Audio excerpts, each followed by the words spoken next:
Smart Ahmednagar news.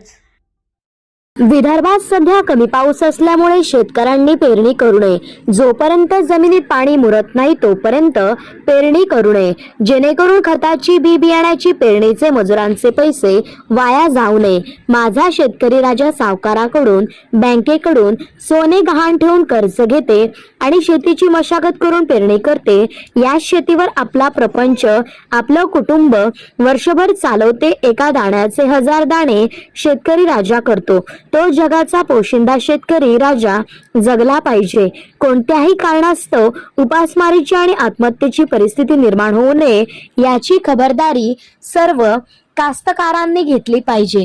योग्य पाऊस पडेपर्यंत पेरणी करू नये हेच या माध्यमातून आवाहन करतो आणि शेतकरी राजाचे शेती भरभरून पिको हेच तथागताचरणी प्रार्थना करतो।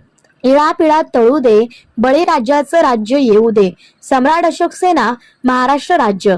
आकाशदादा शिरसाट। शेतकरी सुखी तर देश सुखी। जय जवान जय किसान।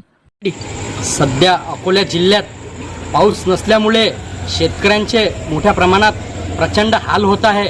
तरी आम्ही सर्व शेतकऱ्यांना आवाहन करतो की विदर्भात अकोला जिल्ह्यात जोपर्यंत परिपूर्ण पाऊस पडत नाही तोपर्यंत शेतकऱ्यांनी पेरणी करू नये, जेणेकरून यातून आपलं नुकसान नाही झालं पाहिजे।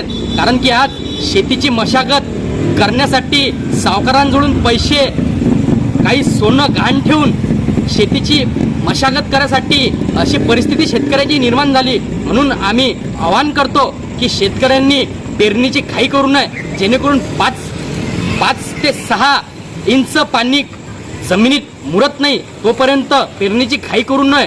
आणि पिकिवी आणि कृषी विभाग यांनी जोपर्यंत आवाहन होत नाही तोपर्यंत कोणत्याही शेतकऱ्यांनी अकोला जिल्ह्यात व विदर्भात पेरणीची घाई करू नये हेच आम्ही सर्वांना आवाहन करतो। आणि जोपर्यंत परिपूर्ण पाऊस होत नाही तोपर्यंत कोणीही पेरणी करू नये एवढंच आम्ही आवाहन करतो। जय महाराष्ट्र, जय जवान, जय किसान। Smart Ahmednagar news.